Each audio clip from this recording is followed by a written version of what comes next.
Takwa Talks with AI. When Takwa talks to technology. Obrolan ringan menambah ketakwaan. Assalamualaikum sahabat Aqua. Senang sekali bisa kembali lagi di sesi kita ini ya. Hari ini kita mau coba menyelami barang-barang satu ayat yang maknanya dalam banget di Al-Quran. Surat Al-Baqarah ayat 87. Ayat ini posisinya menarik loh sahabat Aqua. Dia muncul pas setelah ayat 86. Ayat 86 kan cerita tentang mereka yang jual akhirat buat dunia, ya kan? Akibatnya siksa terus-terusan, nggak ada yang nolong. Nah, ayat 87 ini seolah-olah ngasih jawaban, kenapa sih mereka bisa begitu? Allah paparkan nih nikmatnya yang melimpah buat Bani Israel, tapi sayangnya dibalasnya malah pakai penolakan. Imam Ibnu Atiyah juga menyoroti kaitan ini. Jadi misi kita kali ini, kita kupas tafsir ayat 87 ini, kita gali hikmahnya, terus kita coba sambungkan apa sih relevansinya buat kita sekarang. Tentu kita pakai rujukan dari para ahli tafsir ya, kayak Imam Al-Qurtubi, At-Tabari, As-Sa'di, Ar-Razi, dan yang lainnya. Siap ya? Oke. Ayatnya kan dimulai dengan وَلَقَدْ آتَيْنَا مُوسَى الْكِتَابَ وَقَفَّيْنَا مِنْ بَعْدِهِ بِالرَّسُلِ. Dan sungguh, kami telah berikan kitab kepada Musa dan kami susulkan setelahnya dengan rasul-rasul. Nah, para ulama tafsir, kayak Imam Al-Qurtubi, At-Tabari, itu sepakat, Alkitab di sini ya Taurat, yang buat Nabi Musa alaihissalam. Terus, ada kata waqaffaina. Ini seru nih sahabat takwa. Artinya itu bukan cuma kami utus, tapi kami susulkan, kami iringkan.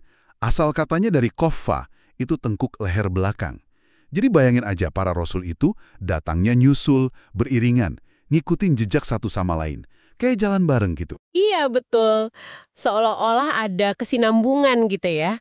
Imam Al-Qurtubi dan Asy-Syaukani juga jelasin gitu. Menunjukkan nggak putus gitu aja bimbingannya. Tujuannya apa nih?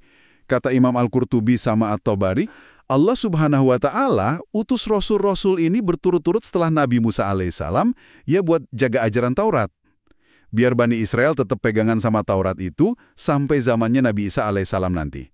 Rentetan bimbingan yang nggak henti-henti loh. Malah ada riwayat dari Ibnu Abbas radhiyallahu anhuma disebutin sama Imam As-Suyuti itu. Beberapa nama nabi setelah Musa.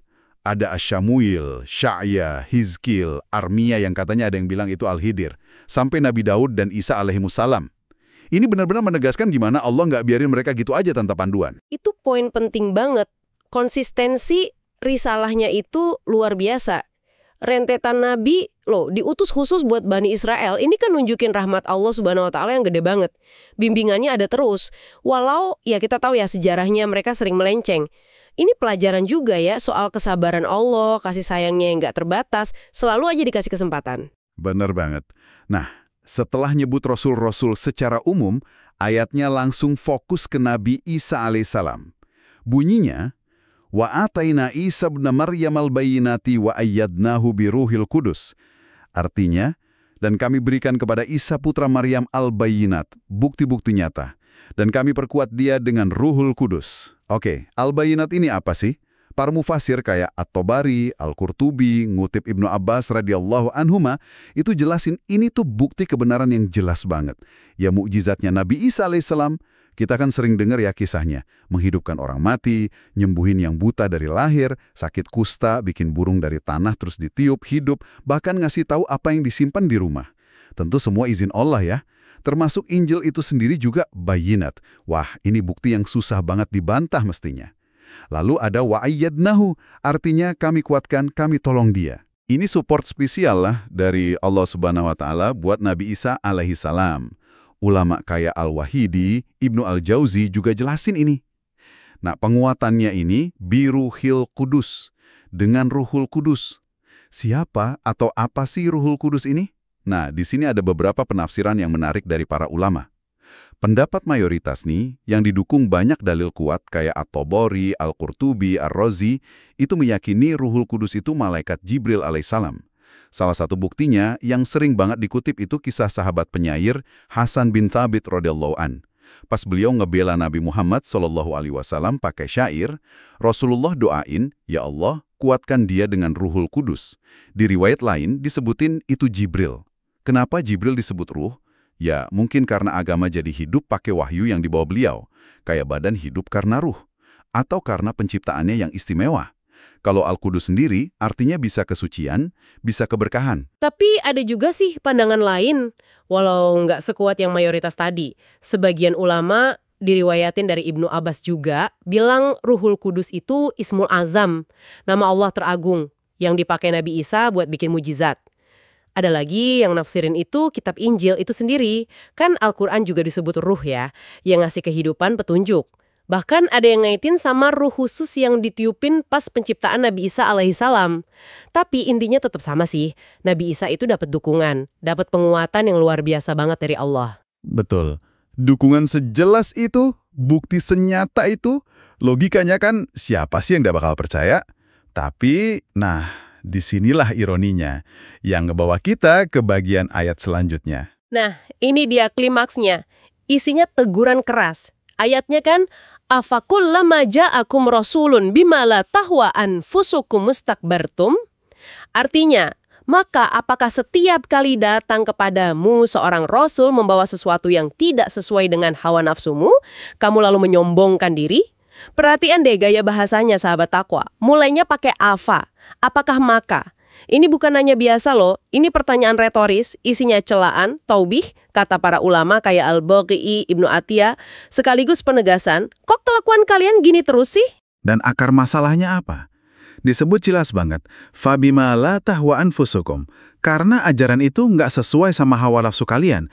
Jadi problemnya bukan di ajarannya. Ajarannya benar dari Allah.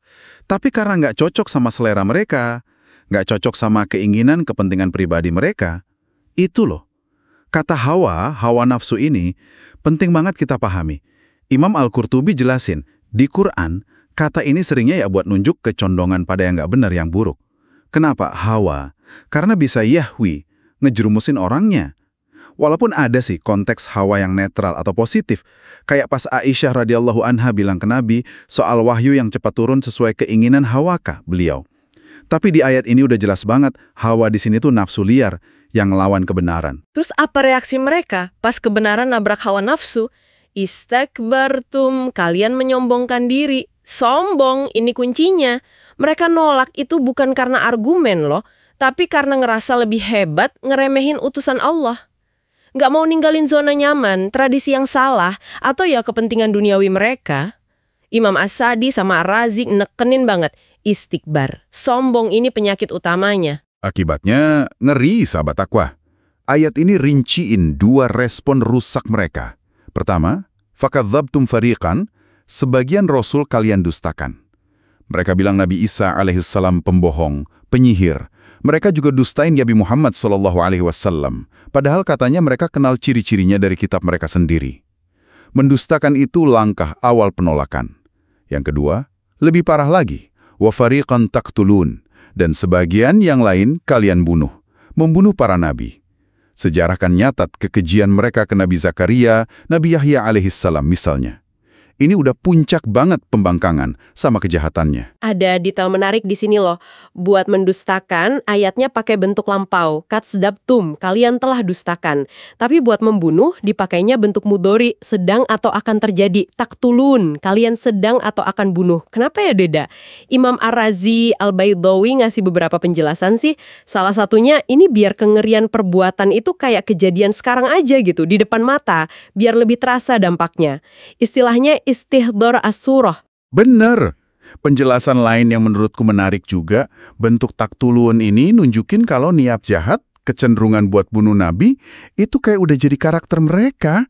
Ada terus di mereka. Buktinya apa? Ya upaya mereka bunuh Nabi Muhammad SAW. Ingat kan kasus racun di daging kambing pas perang Khaibar? Walau akhirnya gagal karena Allah lindungi, tapi ayat ini kayak bilang, hey, watak pembunuh Nabi itu masih ada loh di kalian. Jadi bukan cuma cerita masa lalu, tapi pola perilaku yang berlanjut. Nah, pola perilaku ini nolak kebenaran karena nggak sesuai maunya kita, karena sombong. Ini pelajaran gede banget buat kita semua sahabat takwa. Penyakit ini kan bisa nyerang siapa aja, kapan aja, ya nggak sih? Apa ya yang bisa kita ambil dari cermin sejarah Bani Israel ini? Terutama buat jaga iman kita di tengah godaan hawa nafsu sama ego. Nah, ini dia bagian pentingnya. Pelajaran praktisnya buat kita hari ini apa? Kita coba tarik beberapa benang merah nih, dari ayat 87. Pelajaran pertama, jelas banget. bahayanya ikutin hawa nafsu ngalahin petunjuk. Ayat ini kan nunjukin hawa nafsu itu akarnya penolakan kebenaran. Coba deh kita renungin sahabat Aqua. Sering nggak sih kita, mungkin nggak sadar ya, nolak nasihat baik, kritik membangun, atau bahkan ajaran agama, cuma karena nggak enak, nggak sesuai selera, ganggu zona nyaman, atau bikin ego kita terluka. Kayak yang ditekenin di Al-Quran Tadabburul Amal itu, nolak kebenaran karena nggak cocok sama nafsu itu akibatnya buruk banget. Pelajaran kedua, dosa kesombongan, istikbar. Sombong itu kayak tembok loh, ngelalangin kebenaran masuk. Orang sombong tuh susah nerima masukan, ngerasa paling bener, ngeremehin orang lain. Ini loh yang bikin Bani Israel sampai tega mendustakan, bahkan bunuh nabi. Kita kudu waspada terus, bersihin hati dari bibit-bibit sombong, sekecil apapun itu. Pelajaran ketiga, jangan jadi muslim prasmanan. Tahu kan, yang imannya pilih-pilih, ambil yang enak-enak aja dari agama, yang sesuai selera, tapi nolak atau ngabein yang dirasa berat, yang nuntut perubahan diri. Sikap gini tuh dikritik keras di ayat ini, juga di ayat 85 sebelumnya. Apa kamu iman sama sebagian kitab, terus ingkar sama sebagian lain? Iman itu mesti diterima utuh sahabat Taqwa. Perintah jalanin, larangan jauhin, semuanya. Pelajaran keempat, syukur atas hidayah. Rentetan Nabi, kitab suci yang Allah turunkan itu rahmat yang nggak kebayang gedenya. Kita nih umat Nabi Muhammad SAW yang diwarisi Al-Quran sama Sunnah, punya tanggung jawab gede banget buat syukuri nikmat ini. Caranya? Ya belajar, ya ngamalin, ya nyampain. Pusat Tadabbur juga ngingetin kita buat selalu syukur atas nikmat, sama tobat atas dosa. Termasuk dosa nolak kebenaran ini. Betul. Kadang kita nggak sadar sahabat Taqwa, betapa miripnya perilaku kita sama yang dikritik di ayat ini. Mungkin skala kecil aja, misalnya di kantor, dikasih masukan bagus, tapi nyelekit di hati, langsung kita tolak, cari-cari alasan. Atau tahu anjuran kesehatan gini-gini itu baik, tapi males nggak mau ubah gaya hidup nyaman. Bukankah itu cerminan kecil dari sikap tidak mau karena nggak sesuai hawa nafsu? Dan kesombongan yang dibahas ayat ini? Dan buat penyeimbang nih, kita bisa lihat lagi kisah Hasan bin Thabit radhiyallahu an tadi. Beliau pakai bakatnya, syairnya buat bela kebenaran, bela Rasulullah SAW. Hasilnya apa? Beliau didoain biar dikuatin sama Ruhul Kudus, Jibril alaihi salam. Ini kontras banget kan?